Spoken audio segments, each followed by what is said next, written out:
The blood-red sunset painted the dusty streets of Evanston, Wyoming, as Naomi Norris clutched her shawl tightly around her trembling shoulders, one hand instinctively protecting the small swell of her belly beneath her dress. The church doors slammed behind her with a finality that echoed through the empty street, carrying with it the muffled shouts of condemnation that had just sentenced her to a life of shame and isolation. It was September 1877, and Naomi's world had crumbled in the span of a single afternoon. At 22, she had believed in the promises whispered by Thomas Holloway, the banker's son who had sworn his undying love before departing for business in Chicago 3 months prior. Now, with no husband, no letter, and a child growing inside her, she had sought compassion from the only community she had ever known. Instead, Reverend Blackwell had made an example of her before the entire congregation. "Harlot," he had called her, his voice booming across the wooden pews. "The Lord's house has no place for women who surrender their virtue and bring shame upon their families." Naomi took a shuddering breath, her throat raw from pleading her case. The church had been her sanctuary since arriving in Evanston as a child. Her parents, both lost to consumption 5 years earlier, had been pillars of the congregation. Now, not a single soul had stood to defend her. The autumn wind bit through her thin clothes as she made her way down the main street, acutely aware of curtains twitching in windows and the whispers that would soon spread through the town like wildfire. Her landlady, Mrs. Peterson, a devout church member, would surely evict her by morning. With nowhere to go and night approaching, Naomi found herself drawn to the only place in town where judgment came second to commerce, the Rusty Spur Saloon at the edge of town. She hesitated at the entrance, the sounds of piano music and raucous laughter spilling into the street. Women like her didn't enter such establishments, but women like her weren't supposed to be pregnant and alone either. Taking a deep breath, she pushed through the swinging doors. The saloon fell silent as she entered, dozens of eyes turning to stare at the church-going woman who had just crossed an invisible boundary. The piano player's fingers hovered over the keys, a chord dying in mid-air. Miss Norris. The bartender, Abe Franklin, looked up from the glass he was polishing, genuine surprise crossing his weathered face. "Are you looking for someone?" Naomi stood straight, summoning what dignity remained to her. "I need work, Mr. Franklin, any honest work you might have." A few snickers rippled through the crowd, but Abe silenced them with a sharp look. He studied her for a long moment, his eyes briefly dropping to her midsection before meeting her gaze again with something akin to understanding. "The only position I have is for a serving girl," he said quietly. "It ain't suitable for a lady such as yourself." "I'm afraid my standing as a lady has been recently revoked," Naomi replied, unable to keep the bitterness from her voice. Before Abe could respond, a chair scraped back at a corner table, and a tall figure rose. The crowd parted as a man in a dust-covered duster coat and worn cowboy hat approached. His boots thudded heavily against the wooden floor, spurs jingling softly with each step. Unlike the other patrons, his eyes held no judgment or leering interest, just a quiet assessment that made Naomi straighten her spine even more. "Miss," he said, tipping his hat slightly. His voice was deep but soft, carrying the hint of a southern drawl. "Noah Everett. I own a small ranch about 5 miles outside of town." Naomi nodded cautiously. "Mr. Everett. My housekeeper left 2 weeks ago to care for her ailing sister in Cheyenne. Place is falling to pieces without someone to manage it." He glanced around the saloon, then back to her. "It's respectable work if you're interested, room and board included." The offer hung in the air between them. The saloon had gone deathly quiet, every ear straining to catch the exchange. "Why would you offer such a position to a woman you don't know?" Naomi asked, suspicion edging her tone. Noah's weather-beaten face remained impassive. "I know enough. You're Naomi Norris. Your folks were good people before the consumption took them. You've been teaching the little ones at Sunday school for years." He paused. "And I reckon you're in need of a fresh start away from wagging tongues." Abe leaned across the bar. "Noah's decent folk, Miss Norris, one of the few in these parts." Naomi weighed her options quickly. The saloon would provide immediate work, but would cement her fall from grace. Noah Everett's offer meant isolation, but perhaps safety for her and her child. "When would you need me to start?" she asked finally. "Got my wagon outside. We can leave now if you need to." His eyes conveyed the understanding his words didn't explicitly state that she might have nowhere to spend the night. Naomi nodded slowly. "I have a few belongings at my boarding house." "If you wouldn't mind waiting, I'll accompany you," he said, not as a suggestion but a statement of fact. The walk back through town was excruciating.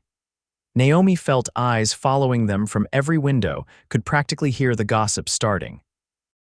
Noah walked slightly behind her, a silent presence that somehow made the journey more bearable. Mrs. Peterson met them at the door, her thin lips pressed into a disapproving line. "I was just about to send for you, Miss Norris," she said icily. "I run a respectable house in light of your condition and today's revelations at church. I must ask you to vacate immediately." Noah stepped forward. "Mrs. Peterson, Miss Norris has accepted a position as housekeeper at my ranch. We've come to collect her things." The landlady's eyes widened at the sight of the cowboy, clearly torn between her moral indignation and her fear of contradicting a man of Noah's stature. "Very well," she sniffed, "but be quick about it." Naomi's room was small but neat, her few possessions easily packed into a single trunk and carpet bag. As she folded her mother's quilt on top of her clothes, she caught Noah studying a small collection of books on her bedside table. "You read a lot," he observed, running a finger along the spine of a worn copy of Jane Eyre. "Books were my companions after my parents died," she replied, snapping the trunk closed. "They don't judge or abandon you." A shadow of something understanding perhaps crossed his face. "No, I suppose they don't." The journey to Noah's ranch was largely silent. Naomi sat beside him on the wagon bench, watching the town recede behind them as the sun sank completely behind the distant mountains. In the growing darkness, she allowed herself to release a breath she felt she'd been holding all day. "They cast you out." It wasn't a question but an observation, spoken quietly as Noah kept his eyes on the trail ahead. Naomi's hand moved instinctively to her stomach. "Yes, for that." He nodded toward her gesture. "For the sin it represents," she corrected, the bitterness returning to her voice. "For breaking God's commandments and bringing shame upon myself and the community." Noah was silent for so long that Naomi thought the conversation had ended. Then, just as the outline of a ranch house appeared in the distance, he spoke again. "I've found that those who speak loudest about gods will often understand at least," he said, his voice carrying through the night air. "Faith lives in action, not words, Miss Norris. Remember that." The simple statement, delivered without ceremony or judgment, loosened something tight in Naomi's chest. For the first time since Reverend Blackwell had pointed his finger at her before the congregation, she felt as though she could breathe again. The ranch house was modest but solid, a two-story structure built of sturdy timber with a wide porch wrapping around the front. A barn stood nearby, along with several corrals and outbuildings that formed the heart of a working cattle operation. As Noah helped her down from the wagon, Naomi noticed his hands were calloused but gentle, strong yet careful. He carried her trunk inside as if it weighed nothing, showing her to a clean, spacious bedroom on the second floor. "This was my mother's room," he explained, lighting a lamp that cast a warm glow over simple but well-made furniture. "Hasn't been used much since she passed 3 years ago, but the bedding's clean." Naomi ran her hand over a hand-stitched quilt. "It's lovely. Thank you, Mr. Everett." "Noah," he corrected, "if we're to share a roof, formalities seem unnecessary." "Noah," she repeated, testing the name, "and I'm Naomi." He nodded, then awkwardly gestured to a door across the hall. "That's my room there. Kitchen's downstairs." "Pantry stocked, but organization isn't my strong suit. We can discuss specific duties tomorrow after you've rested." He hesitated, then added, "Your condition, how far along?" "Almost 4 months," she admitted, surprised by his directness. He nodded again. "We'll adjust your work accordingly as needed, no heavy lifting or such." He turned to leave, then paused at the doorway. "Naomi, I don't share Reverend Blackwell's views on sin and punishment. What happens under this roof is between us and no one else. You understand?" The meaning was clear. He would not judge her, nor would he permit others to do so in his home. A wave of relief washed over her so intensely that tears sprang to her eyes before she could stop them. "Thank you," she whispered. Noah looked uncomfortable with her emotion, shifting his weight from one foot to the other. "Get some rest. Morning comes early on a ranch." With that, he was gone, his footsteps retreating down the hallway. Alone in the room, Naomi sank onto the bed, one hand pressed to her belly. "We have a chance," she whispered to her unborn child. "That's more than we had this morning." The first rays of dawn were filtering through the curtains when Naomi woke. For a disorienting moment, she couldn't place where she was. The room was larger than her boarding house quarters, the mattress softer, the air fresher. Then yesterday's events came rushing back, and with them, the realization that she was no longer in Evanston proper but at Noah Everett's ranch. She dressed quickly in one of her simple work dresses, grateful that her condition was not yet obvious enough to require alterations to her clothing. That would come soon enough. After splashing water on her face from the basin on the washstand, she pinned her dark hair into a neat bun and made her way downstairs.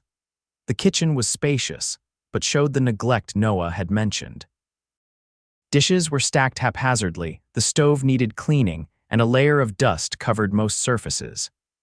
But the room had good bones: a large oak table, ample counter space, a pantry that, upon inspection, was indeed well stocked if chaotically organized. Naomi set to work immediately, stoking the fire in the stove and putting coffee on to brew. By the time she heard Noah's boots on the stairs, she had cleared enough space to start breakfast preparations. He paused in the doorway, hat already on, clearly ready to begin his day's work. Something like surprise flickered across his face at the sight of her busy at the stove. "Morning," he said, his voice gruff with sleep. "Didn't expect you up so early." Naomi offered a small smile. "I've always been an early riser. Coffee's almost ready." He settled at the table, watching as she worked. "Usually just have coffee and bread," he admitted. "A working man needs a proper breakfast," she replied, cracking eggs into a bowl. "My father always said the day's success was built on a full stomach." A hint of amusement touched Noah's eyes.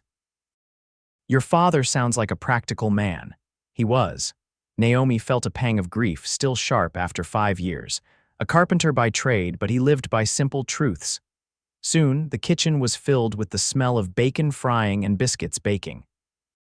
Noah ate with the appetite of a man unaccustomed to home-cooked meals, accepting a second helping without hesitation. "What needs doing first?" Naomi asked as she poured him more coffee. "The kitchen requires attention, but I noticed the sitting room could use some order as well." Noah considered for a moment. "Do whatever you think best. I won't interfere with your running of the house." He hesitated, then added, "There's a vegetable garden out back that's been neglected. My mother kept it well, but since she passed." "I'll see to it," Naomi assured him. "I've some experience with gardening." He nodded, then rose from the table. "I'll be working the north pasture today with my ranch hands. They don't come to the house much, prefer taking their meals in the bunkhouse." He paused. "Except Caleb. He's been helping me since I first bought this place 15 years back. More friend than employee, he might stop by. I'll keep that in mind." Noah headed for the door, then stopped. "Naomi, if anyone from town comes calling, you don't have to speak to them if you don't wish to. This is your home now for as long as you need it to be." The simple statement, delivered matter-of-factly, warmed something inside her. "Thank you, Noah." With a nod, he was gone, and Naomi was left with the enormity of what had just happened. "You're home now." Such a simple phrase, yet it carried the weight of sanctuary, of second chances. She threw herself into the work, finding comfort in the familiar rhythms of household tasks. By midday, the kitchen gleamed. The sitting room had been dusted and reorganized, and she had begun an inventory of what supplies would be needed in the coming weeks. It was while she was assessing the pantry that she heard the front door open and close, followed by heavy footsteps. "Noah." She called, stepping into the hallway. The man who stood there wasn't Noah. Taller, broader, with silver threading his dark beard, he removed his hat upon seeing her, revealing kind eyes that crinkled at the corners. "You must be Miss Norris," he said, his deep voice friendly. "Noah mentioned he'd hired a housekeeper. I'm Caleb Johnson."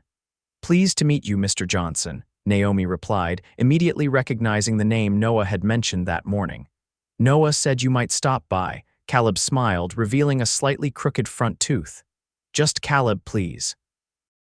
Been working alongside Noah since he was hardly more than a boy himself. He glanced around the already transformed sitting room. I can see why he was eager to have you take the position. Place hasn't looked this good since Esther Everett was alive. His mother. Naomi asked, leading the way to the kitchen. Caleb nodded, settling at the table when she gestured for him to sit. Fine woman. Raised Noah alone after his father was killed in a mining accident, taught him everything about running a ranch, which wasn't usual for these parts. Naomi set about preparing coffee and cutting slices of the bread she'd baked that morning. Noah seems capable, that he is. Caleb accepted the coffee with thanks. One of the most respected ranchers in the territory, though you'd never hear him boast of it, keeps to himself mostly. He studied her for a moment. Town's already talking about you coming to work here. Naomi's hand faltered slightly as she set down the bread plate. I imagine they are. Noah doesn't care much for town gossip, Caleb said casually. Never has. Believes in judging folks by their actions, not by what others say about them.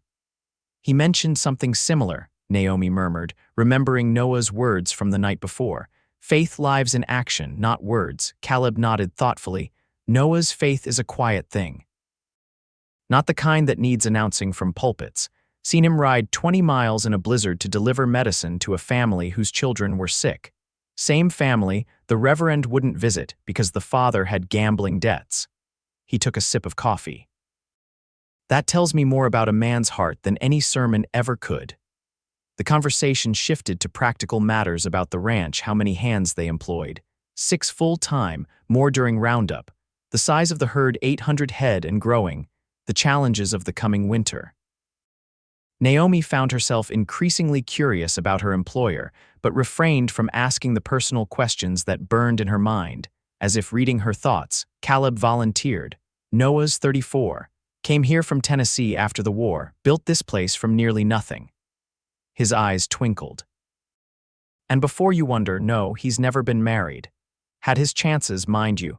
Several ladies in town have set their caps for him over the years, but he's never seemed interested.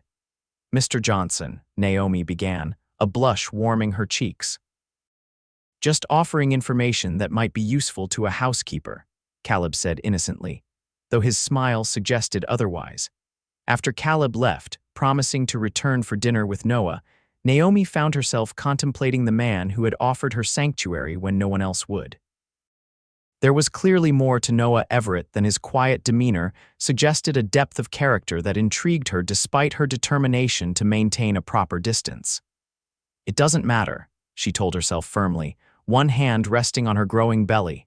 This arrangement is temporary. A safe harbor until I can determine my next steps. Yet as she went about preparing dinner, she couldn't help but wonder what had made a successful rancher like Noah reach out to a disgraced woman like herself. Compassion alone seemed insufficient explanation. The answer, or at least part of it, came that evening as they sat at dinner with Caleb. The older man had brought the conversation around to town matters, mentioning that the church was organizing a collection for a family whose barn had burned down.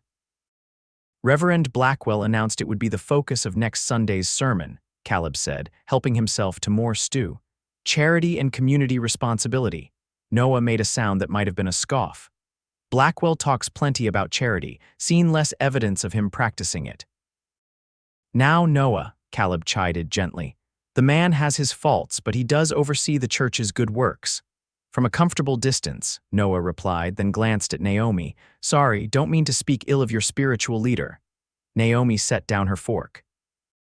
I think Reverend Blackwell made his opinion of me quite clear yesterday. I can hardly consider him my leader anymore. Noah studied her for a moment. What happened? If you don't mind my asking. The directness of the question caught her off guard. She had assumed he already knew that the town gossip Caleb mentioned had included the details of her disgrace. She began, then found strength in the absence of judgment in Noah's eyes. I trusted a man who promised marriage, then disappeared.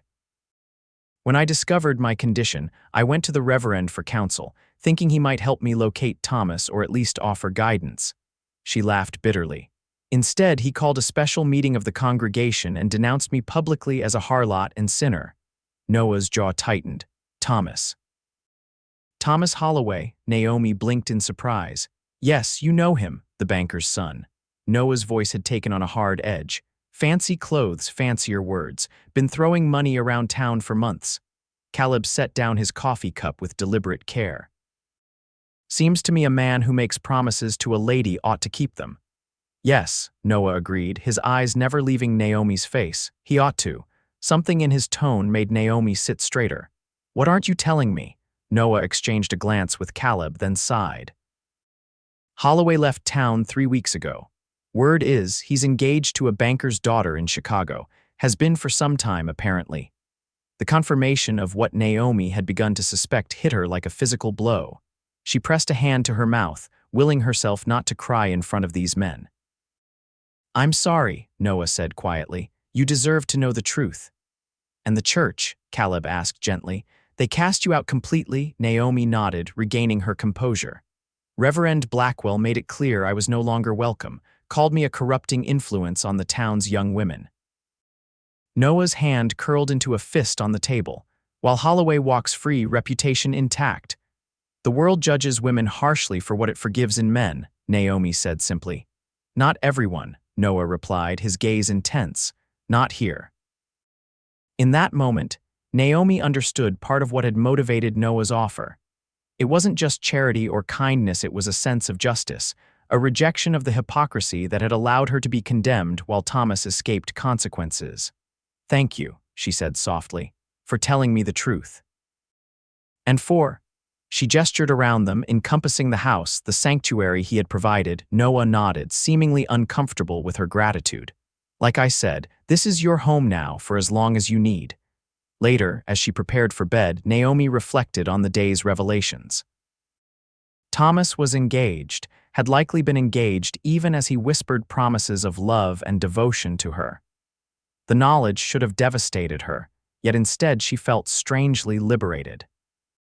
The last lingering hope that he might return to make things right had been extinguished, leaving her free to look forward rather than back. And forward, at least for now, meant this ranch, with its quiet, principled owner who seemed to see more clearly than those who claimed moral authority.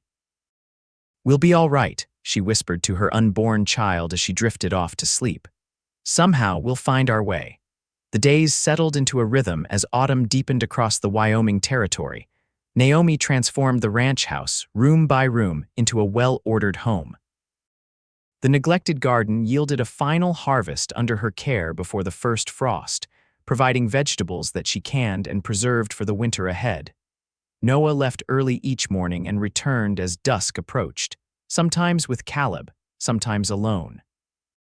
They would share the evening meal, during which Noah gradually became more comfortable in conversation, revealing a dry wit and thoughtful nature that surprised and intrigued Naomi. She learned that he had fought for the Union during the war, returning home to Tennessee to find his family farm destroyed. With nothing left to keep him there, he had traveled west, working as a cowhand until saving enough to purchase land of his own. Why Wyoming? She asked one evening as they sat by the fire, Noah mending a bridle while she worked on altering one of her dresses to accommodate her growing belly. Seemed like a place where a man could start fresh, he replied, not looking up from his work. Where what mattered was what you built, not where you came from. Naomi nodded, understanding the appeal, a place of second chances. His eyes met hers then, warm in the firelight. Yes, exactly that. As her pregnancy progressed, Noah insisted she take on fewer physical tasks, hiring a local girl, Betsy Miller, to come in twice a week to help with the heavier cleaning. Naomi protested that she was perfectly capable, but Noah remained firm.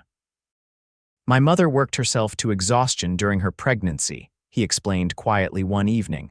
The baby came early, neither survived. I won't have that happen under my roof. The personal revelation, offered so simply, touched Naomi deeply. I'm sorry about your mother and sibling. Noah nodded, accepting her sympathy with characteristic reserve. It was a long time ago, but it taught me that some risks aren't worth taking. As November turned to December, bringing the first heavy snows, Naomi found herself increasingly confined to the house. The isolation might have been unbearable, but for the growing comfort she found in Noah's company during the long winter evenings. They established a routine of reading aloud. After dinner. Noah had been surprised to discover that Naomi's small collection of books complemented his own.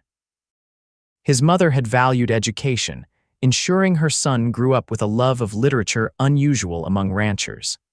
"She would have liked you," he commented one night after Naomi had read a passage from the Scarlet Letter that had sparked a thoughtful discussion between them. She believed that a person's character showed in the questions they asked, not just the answers they gave. "She sounds like a remarkable woman," Naomi replied, touched by the comparison. She was. Noah's expression softened in remembrance. Strong but gentle with it. "Never saw her turn anyone away who needed help," he glanced at Naomi.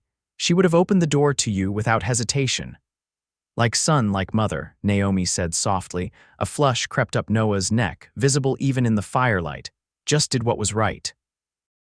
"Which is more than most would do," she countered. "I haven't forgotten that, Noah." He cleared his throat, clearly uncomfortable with her praise. "Getting late. I'll bank the fire before turning in."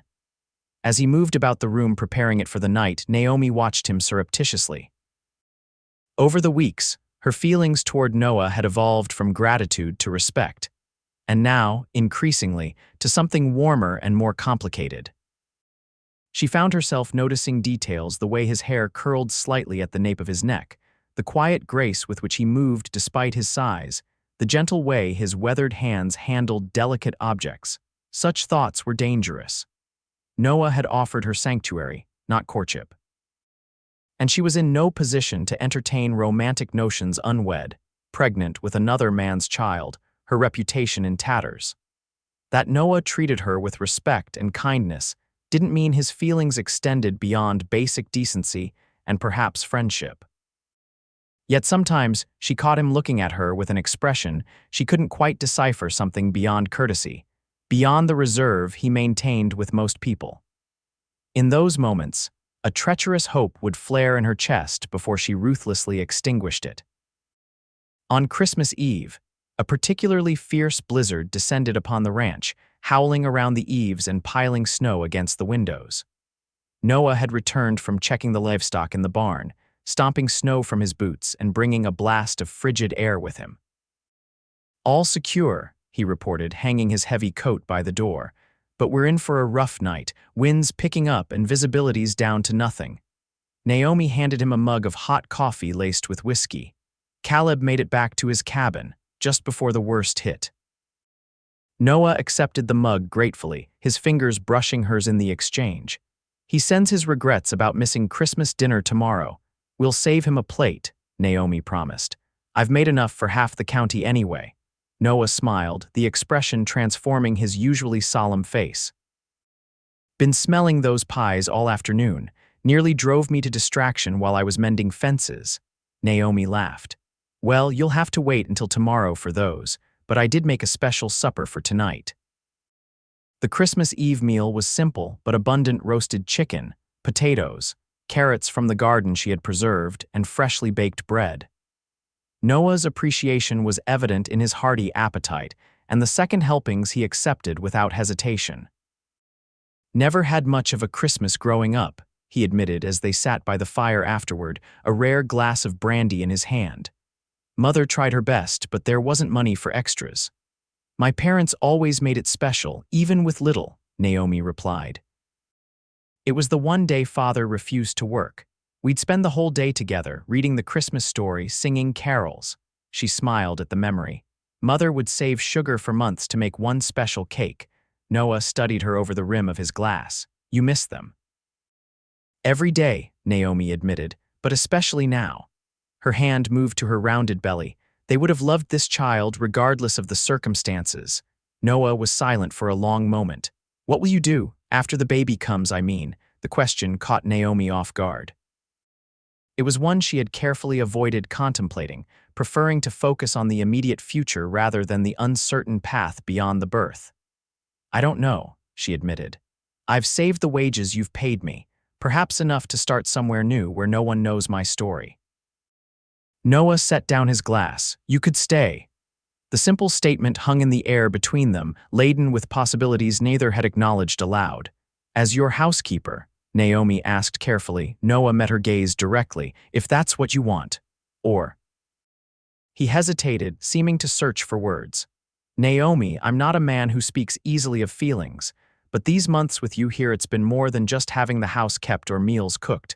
Naomi's heart quickened. Noah, let me finish, he said gently. I know the timing is all wrong. You're carrying another man's child, still healing from betrayal. I have no right to speak of such things now. He took a deep breath. But I want you to know that there's a place for you here, for both of you, not from charity or duty, but because I've come to care for you, deeply. Tears sprang to Naomi's eyes, unexpected and overwhelming.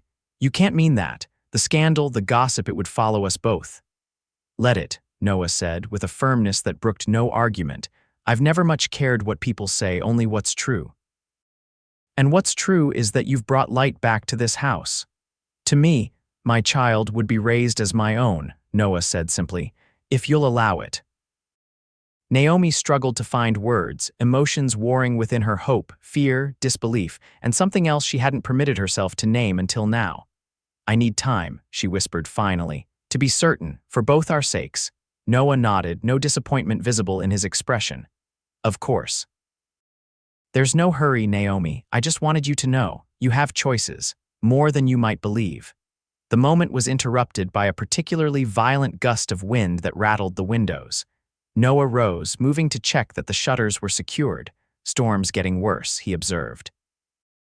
Best get some rest. I'll need to check the livestock early if this keeps up. Naomi stood as well, one hand bracing her lower back as she adjusted to the weight of her pregnancy. Be careful out there tomorrow. Always am, he assured her, then hesitated before adding, Merry Christmas, Naomi. Merry Christmas, Noah.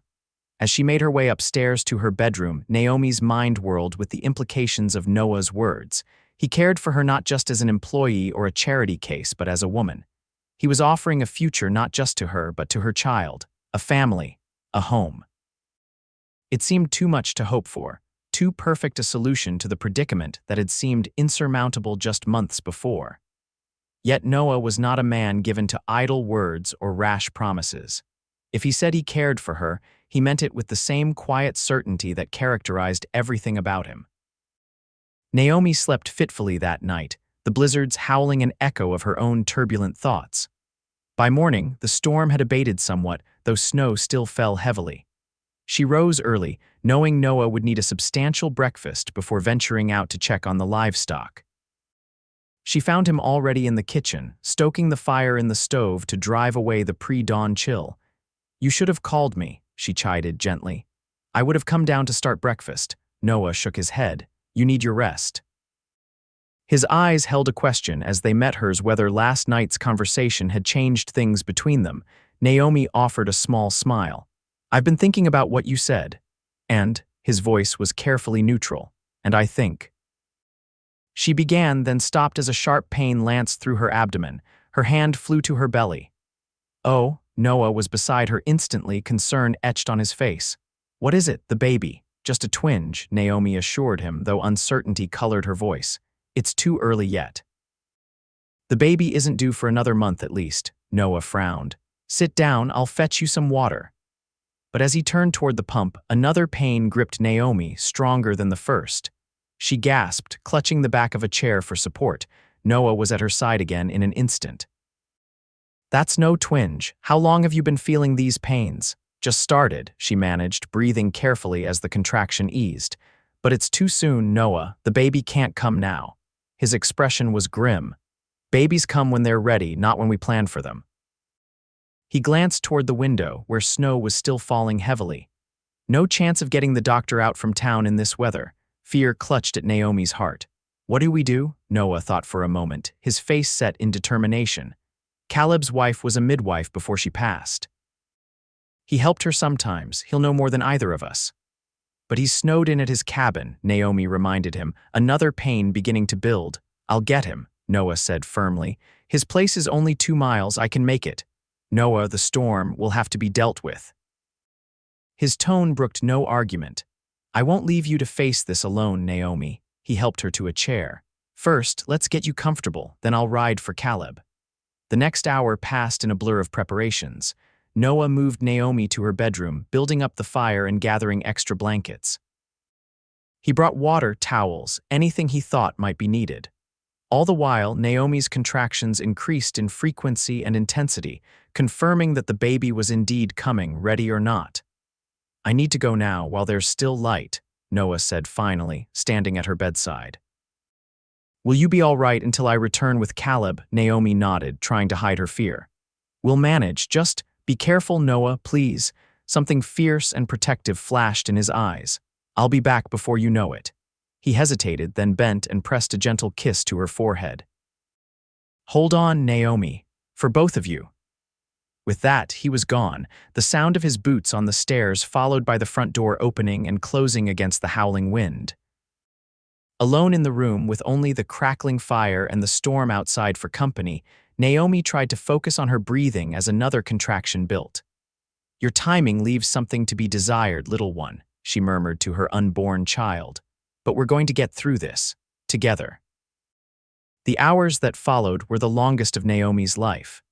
The contractions came with increasing frequency and force, driving all thought from her mind except the immediate need to endure.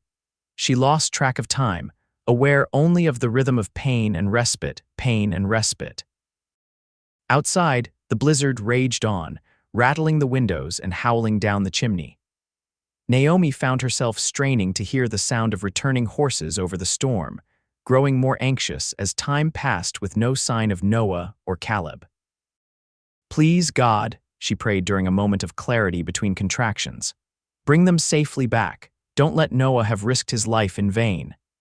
As if in answer to her prayer, she heard the distant sound of the front door opening, followed by voices and heavy footsteps on the stairs. Relief flooded through her, only to be immediately overwhelmed by another powerful contraction. The bedroom door opened to reveal Noah, his coat and hat covered in snow, his face red with cold. Behind him came Caleb, carrying a leather bag. "Naomi," Noah was at her side in an instant, taking her hand. "We're here, you're not alone." Caleb approached more slowly, his expression professionally calm. "Miss Norris, looks like this little one is eager to meet the world." He opened his bag, removing several items. "My Sarah delivered dozens of babies in her time, and I assisted with many. Between the three of us, we'll see this through." The next few hours passed in a blur of pain, effort, and encouragement. Caleb proved a capable guide, his calm instructions helping Naomi navigate the overwhelming process of childbirth.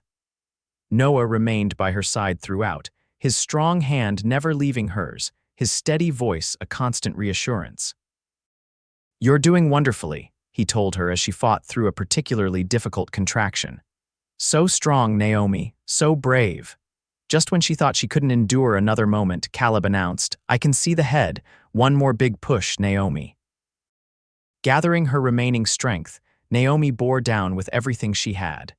There was a moment of searing pressure, then sudden relief, followed by the most beautiful sound she had ever heard, the indignant wail of a newborn taking its first breath.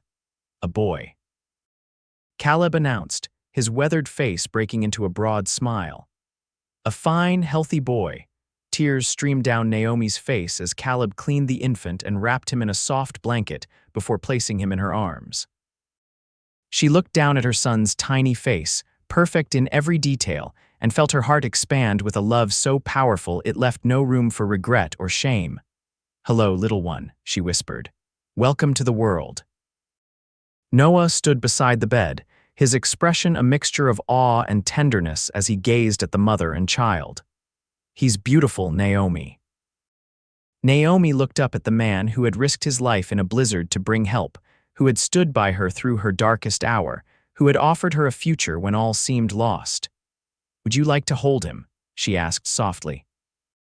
Noah hesitated, then carefully took the swaddled infant in his strong arms. The contrast was striking, this tough, weathered rancher cradling a newborn with such gentle reverence. "He needs a name," Noah said, his voice hushed. Naomi considered for a moment. "Matthew, it means gift from God." Matthew, Noah repeated, smiling down at the baby. It suits him. Caleb, who had been quietly cleaning up, cleared his throat. I'll go fix something to eat. You both need to keep up your strength. With a knowing smile, he slipped from the room, leaving the three of them alone. Noah carefully returned Matthew to Naomi's arms, then sat on the edge of the bed.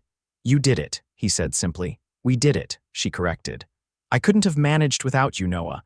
His eyes met hers, filled with an emotion that took her breath away.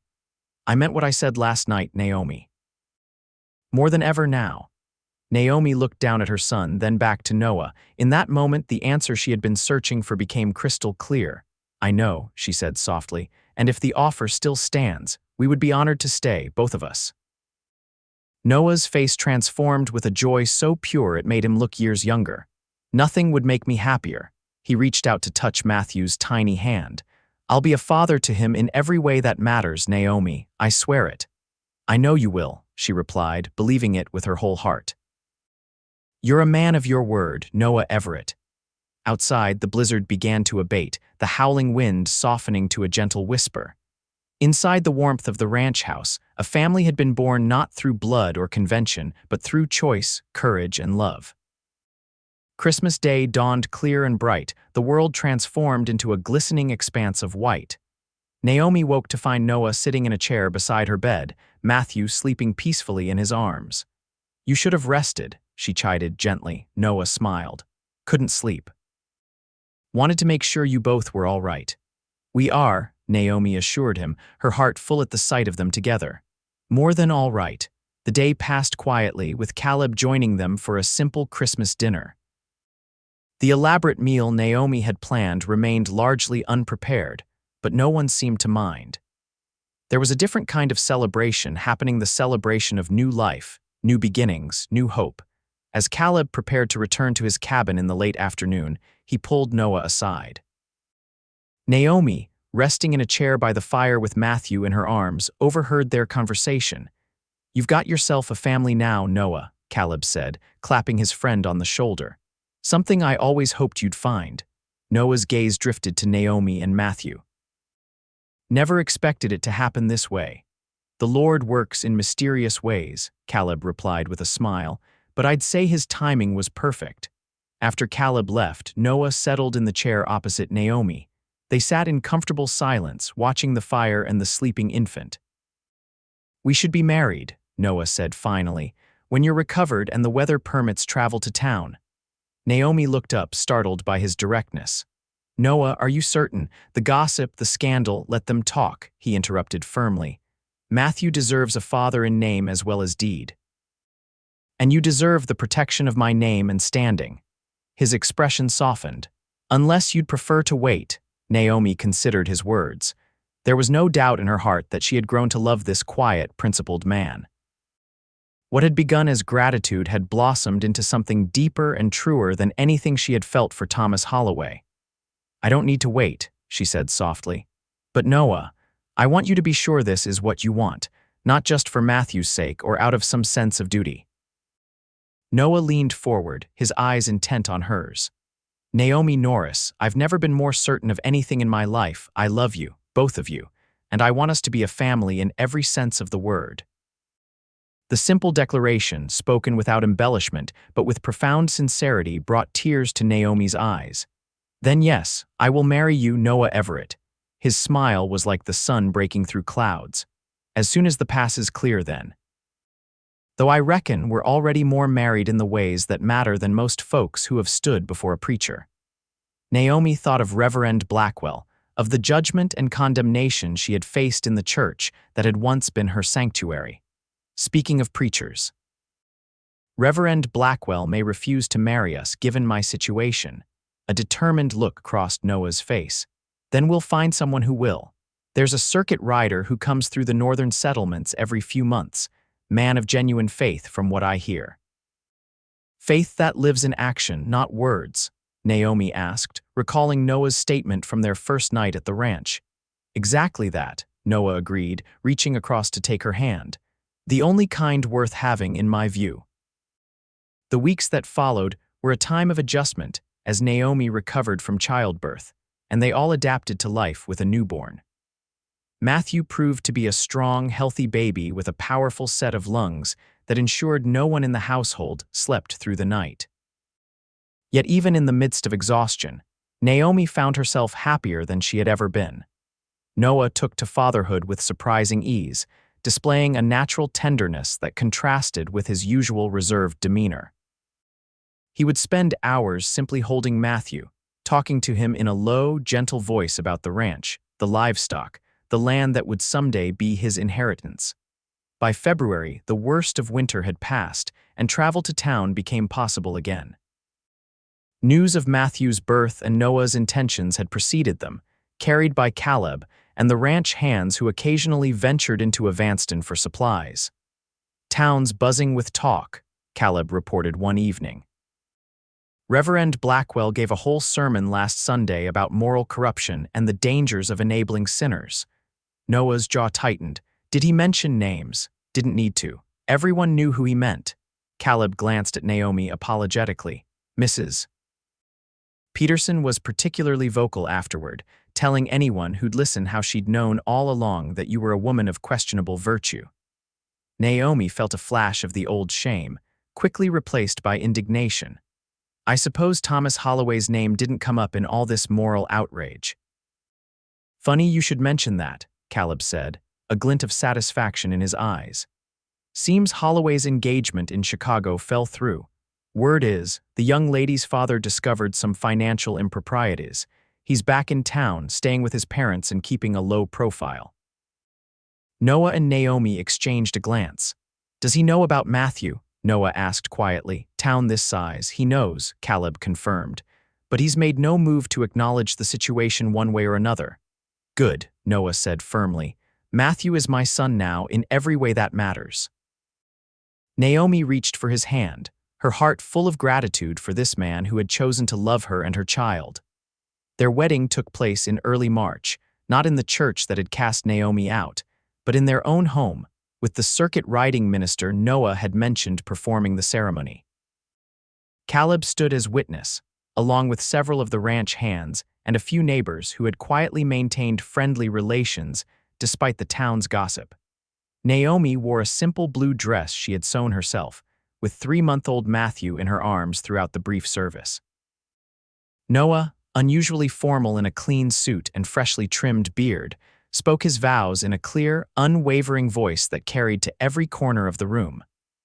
"I, Noah Everett, take you, Naomi Norris, to be my lawfully wedded wife. To have and to hold, from this day forward, for better or worse, for richer or poorer, in sickness and in health, to love and to cherish, till death do us part."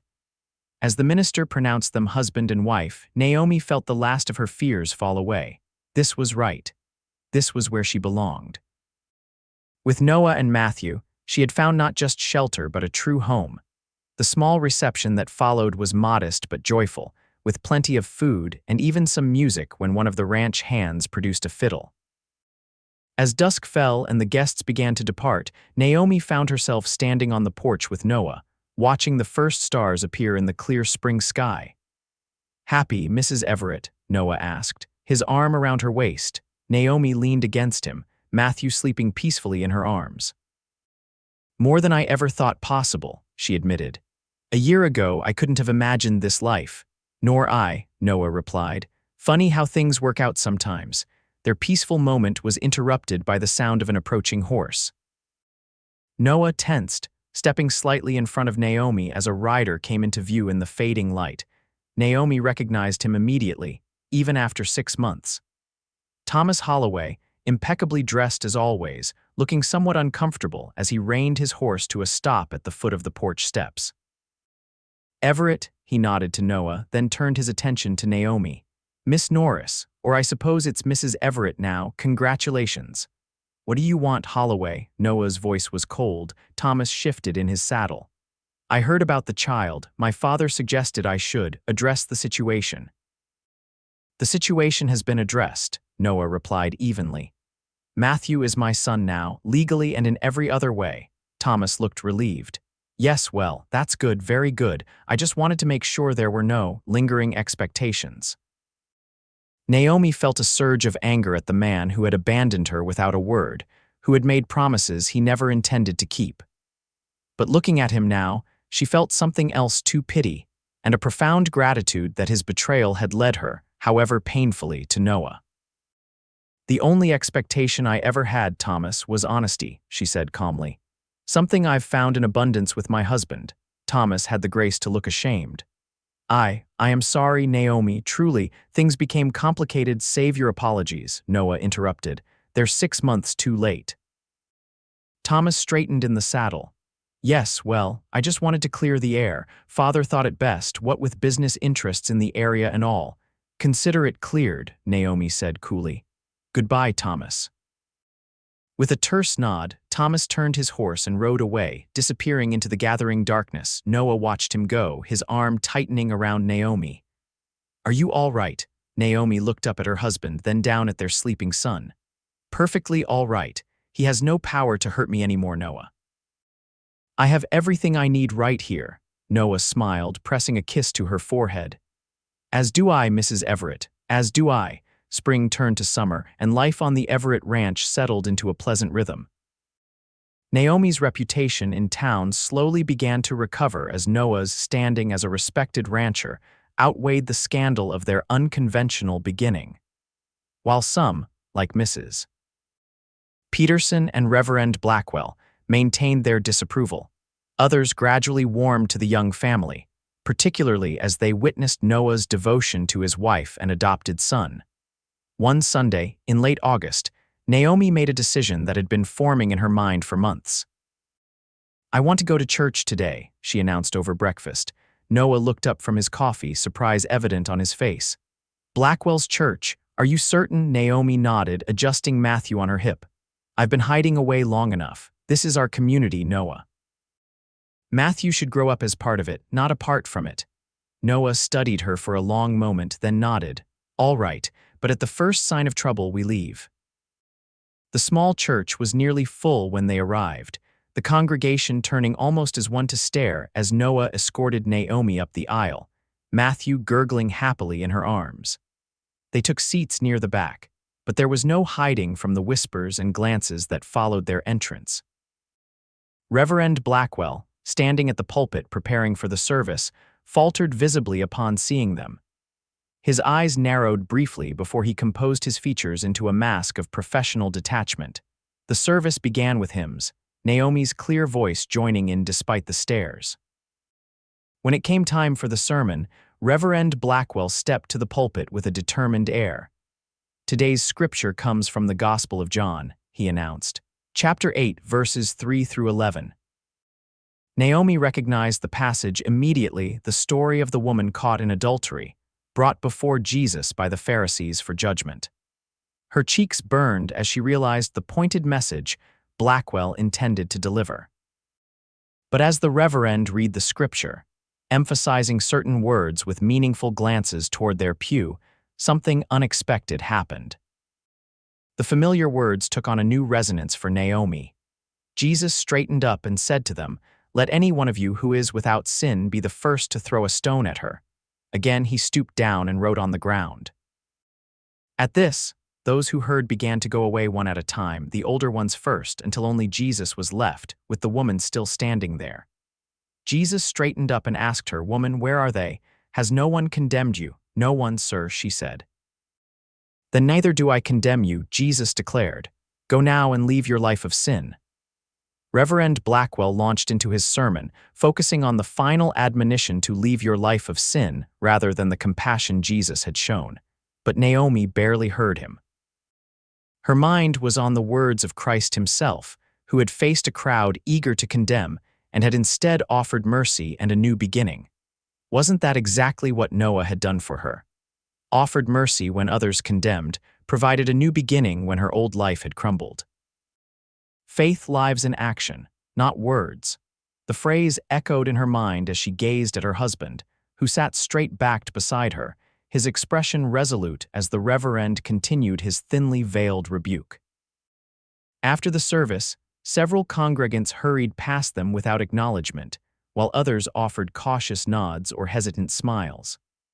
Mrs. Peterson made a point of crossing to the other side of the churchyard to avoid them entirely. As they prepared to leave, Reverend Blackwell approached, his expression a careful blend of pastoral concern and moral authority. "Mrs. Everett," he said stiffly, "it has been some time since you've attended services." "Yes, Reverend," Naomi replied calmly. "But we felt it was important for our son to be raised in the church." Blackwell's eyes flicked to Matthew, then back to Naomi. "I trust you found today's message illuminating." Noah stepped forward slightly. "Very much so, Reverend. A powerful reminder that Christ himself chose mercy over judgment, something we would all do well to remember." A flush crept up Blackwell's neck. "The Lord's mercy is indeed boundless, Mr. Everett, but it must be preceded by genuine repentance and a turning away from sin." "Which is a matter between each soul and God," Noah replied evenly. "Not something to be adjudicated by others." Before the Reverend could respond, an elderly woman approached, her lined face breaking into a warm smile at the sight of Matthew. "What a beautiful child," she said, reaching out to touch his tiny hand. "May I hold him?" Naomi hesitated only briefly before carefully transferring Matthew to the woman's experienced arms. "His name is Matthew." "A fine biblical name," the woman approved. "I'm Martha Jenkins. I taught your mother in Sunday school when she was a girl, did you know that?" "No, I didn't," Naomi replied, touched by this connection to her past. Martha bounced Matthew gently, eliciting a delighted gurgle. "She was a bright one, your mother, kind-hearted too." She looked up at Naomi with clear eyes that held no judgment, only warmth. "She would be proud of the family you've made, my dear." Tears pricked at Naomi's eyes. "Thank you, Mrs. Jenkins. You bring this little one to church every Sunday," Martha instructed, returning Matthew to Naomi's arms. "Children need to know they belong in God's house." She cast a pointed glance at Reverend Blackwell. "All children." With that, she patted Naomi's arm and moved on, leaving the Reverend looking distinctly uncomfortable. "We'll see you next Sunday, Reverend," Noah said, a hint of challenge in his voice as he placed a protective hand on Naomi's back. "Good day." As they walked to their wagon, Naomi felt lighter than she had in months. "Thank you," she said softly to Noah, "for standing by me in there." Noah helped her up onto the bench, then carefully took Matthew while she settled herself. "Always will," he replied simply, handing their son back before climbing up beside them. "How do you feel?" Naomi considered the question as Noah set the horses in motion. "Stronger," she decided. "Like I've reclaimed something that was taken from me." She looked down at Matthew, then up at the church receding behind them. "Not their approval, I realize now I don't need that, but my own place in the community on my own terms." Noah nodded, understanding in his eyes. "It won't be easy. Some folks hold tight to their judgments." "I know," Naomi acknowledged, "but others, like Mrs. Jenkins, will see past them. And Matthew deserves to grow up knowing both the church's teachings and how to think for himself about them." Noah smiled, reaching over to take her hand. Like his mother. The months that followed brought gradual changes to their standing in the community. While some remained steadfast in their disapproval, others began to accept the young family, particularly as they witnessed Noah's obvious devotion to his wife and son. Matthew grew from infant to toddler, a sturdy, curious boy with Naomi's dark hair and a smile that won over even the most reluctant townspeople. By his first birthday, he was taking his first tentative steps, Noah's strong hands ready to catch him when he wobbled. Life on the ranch prospered under their joint care. Noah's cattle business expanded, allowing them to hire additional hands and make improvements to the property. Naomi started a small vegetable garden that grew into a productive enterprise, supplying not only their own needs, but providing extra to sell in town. On a crisp autumn evening, just over a year after their wedding, Noah found Naomi on the porch, watching the sunset paint the distant mountains in hues of gold and purple. Matthew had been put to bed, the house was quiet, and a peaceful stillness hung over the ranch. "Beautiful, isn't it?" Noah said, settling beside her on the porch swing. Naomi nodded, leaning against his shoulder. "I never tire of this view." They sat in comfortable silence for a while, the swing creaking gently as Noah's foot pushed against the porch floor. "I've been thinking," Naomi said finally. "About adding to our family." Noah's arm tightened around her. "Have you now?" She looked up at him, a smile playing at her lips. It seems Matthew might appreciate a brother or sister, and we do have plenty of room. Noah's face broke into a grin that transformed his usually serious features. I think that's a fine idea, Mrs. Everett. A very fine idea indeed. 6 weeks later, as winter settled over Wyoming territory, Naomi confirmed what she had begun to suspect: she was expecting their second child. A summer baby, Noah mused as they lay in bed that night, his hand resting protectively over her still flat stomach. Caleb says we're in for a harsh winter. It'll be good to have something to look forward to in the warmer months. Naomi covered his hand with hers. Are you happy, Noah? He propped himself up on one elbow to look at her properly. Happier than I ever imagined possible, he said seriously. Why do you ask? Naomi shrugged slightly. Sometimes I wonder if you ever regret it, taking on another man's child, marrying a woman whose reputation was in tatters.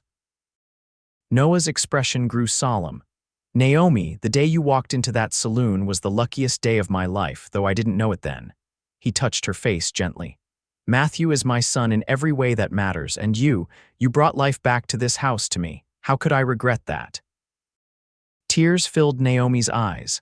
I love you, Noah Everett, and I love you, Naomi Everett, now and always. As spring thawed the frozen landscape, bringing new life to the ranch, Naomi's pregnancy progressed smoothly. Matthew, now a sturdy 18-month-old with an adventurous spirit, delighted in helping his father with simple chores around the ranch, proudly carrying small tools or feed bags that were mostly empty. On a Sunday morning in May, as the family prepared for church, a visitor arrived at the ranch. Thomas Holloway, looking somewhat chastened in a plain suit, his once impeccable appearance slightly diminished. Noah met him on the porch, his stance protective. Holloway, what brings you here? Thomas removed his hat, turning it nervously in his hands. I've come to speak with Naomi if she's willing, and to see the boy. Noah's expression hardened. Matthew is my son, that matter is settled. I know, Thomas said quickly. I'm not here to make trouble, Everett, I promise you that. Before Noah could respond, Naomi appeared in the doorway, Matthew balanced on her hip. Her advanced pregnancy was obvious beneath her Sunday dress. It's all right, Noah, she said quietly. I'll hear what he has to say. Thomas's eyes widened slightly at the sight of her condition, then moved to Matthew, who regarded the stranger with curious eyes. He has your look about him, Thomas said softly. Around the eyes. What do you want, Thomas? Naomi asked directly, no trace of the frightened, desperate young woman she had once been. Thomas straightened his shoulders. I'm leaving Wyoming, heading to San Francisco to make a fresh start. He paused. Before I go, I wanted to make things right as I can anyway. Noah moved to stand beside Naomi. How do you propose to do that? I've had my lawyer draw up papers, Thomas explained, reaching into his coat, relinquishing any claim to the child and acknowledging Mr. Everett as his legal father. He handed the document to Noah. It's all official. No one can question Matthew's legitimacy or your rights as his father. Noah unfolded the paper, scanning it quickly before passing it to Naomi. The legal language was clear and unambiguous. Thomas Holloway formally renounced any paternal claim to Matthew James Norris, now known as Matthew James Everett. Why now? Naomi asked, her voice steady. Thomas looked down at his hat, still clutched in his hands. I've done a lot of thinking this past year about the kind of man I want to be. He glanced up at Matthew, then back to Naomi. I wasn't ready to be a father, still not sure I am, but I know he has a good one now, better than I could have been. Naomi studied the man she had once thought she loved, seeing him clearly perhaps for the first time. Not a villain, not a hero, just a flawed human being who had made poor choices and was trying in his limited way to make amends. Thank you for this, she said finally, holding up the document. It means a great deal to us. Thomas nodded, relief evident in his expression. There's one more thing. He reached into his coat again, producing a bank draft for Matthew's future, an education fund, if you will. My father insisted, actually, said it was the honorable thing to do. Noah started to protest, but Naomi placed a hand on his arm. We'll accept it for Matthew, she said, to be used for his schooling when the time comes. Thomas handed over the draft, then stood awkwardly for a moment before putting his hat back on. I wish you all well, truly. As he turned to leave, Matthew suddenly waved a chubby hand. "Bye-bye," Thomas looked back, a complex emotion crossing his face as he raised his hand in response. "Goodbye, Matthew, be a good boy for your parents." They watched as he mounted his horse and rode away, a solitary figure eventually disappearing over the horizon. "Are you all right?" Noah asked quietly, his arm slipping around Naomi's waist. She leaned into him, Matthew nestled between them. "Yes, it's good, actually. Closure." She looked up at her husband. "Nothing left unsettled now," Noah nodded, understanding in his eyes. "A clean slate." "For all of us," Naomi agreed, her hand resting on her rounded belly where their second child grew. "The past is truly past now." On a sweltering July afternoon, Naomi gave birth to a daughter they named Sarah Elizabeth Everett, a robust baby with Noah's gray eyes and a tuft of reddish hair that surprised them both. "Must be from my grandmother," Noah mused, cradling the infant with the confidence of an experienced father. "She was Irish, with hair like autumn leaves, according to my mother." Unlike Matthew's dramatic entry into the world during a blizzard, Sarah's birth had been straightforward, with the town doctor arriving in plenty of time and the delivery progressing smoothly. Caleb had taken charge of Matthew, keeping the curious toddler occupied while his sister made her debut. As summer mellowed into autumn, and autumn crispened into winter, the Everett family settled into their expanded life together. Matthew proved a doting, if sometimes overenthusiastic, big brother, constantly wanting to help with the baby and proudly announcing to visitors, "My sister." With possessive delight, on Christmas Eve, 2 years to the day since Matthew's birth, the family gathered in the warmly lit sitting room. A small pine tree stood in the corner, decorated with paper chains Naomi had helped Matthew make, and a few cherished ornaments that had belonged to Noah's mother. Presents wrapped in brown paper and colorful ribbons were arranged beneath it, waiting for the morning. Naomi sat in the rocking chair, Sarah sleeping in her arms, while Noah helped Matthew arrange cookies on a plate for Santa Claus, as the boy called him. "Just one more," Noah advised as Matthew reached for another cookie. "Santa has many houses to visit tonight." "Many houses," Matthew agreed solemnly, carefully placing a final cookie on the already overflowing plate. As Noah lifted his son into his arms, Naomi was struck by how natural they looked together, this child not of Noah's blood, but unquestionably of his heart. The love between them was palpable, a living testament to the truth Noah had spoken to her that first night. Faith lives in action, not words. "What are you thinking about?" Noah asked, catching her thoughtful expression. Naomi smiled, looking around their home, at the family they had built together against all odds. "Just how far we've come. From that night, I walked into the rusty spur with nowhere to go and no hope left." Noah settled Matthew on the floor with a picture book, then came to kneel beside Naomi's chair. "It was always in you, that strength. You just needed someone to believe in it too." "You did more than believe," Naomi said softly. "You acted on that belief, opened your home, your heart." She touched his face gently. "Showed me what real faith looks like." Noah turned his face to kiss her palm. "We found it together, I think." Outside, snow began to fall, soft flakes drifting past the windows to blanket the world in pristine white. Inside, the fire crackled warmly, casting a golden glow over the family gathered in its light. A man of quiet strength, a woman who had found her own courage, a boy who brought joy to every day, and an infant girl just beginning her journey. "Merry Christmas, Noah," Naomi whispered. "Merry Christmas, my love," he replied. "The first of many more to come." And in that moment, surrounded by the family they had created together, Naomi knew with absolute certainty that the words spoken in judgment against her had lost their power. She had found something stronger, a love built on acceptance and understanding, on seeing the true worth of a person beyond their mistakes or circumstances. Faith indeed lived in action, not words, and their life together was the most profound expression of that truth she could imagine.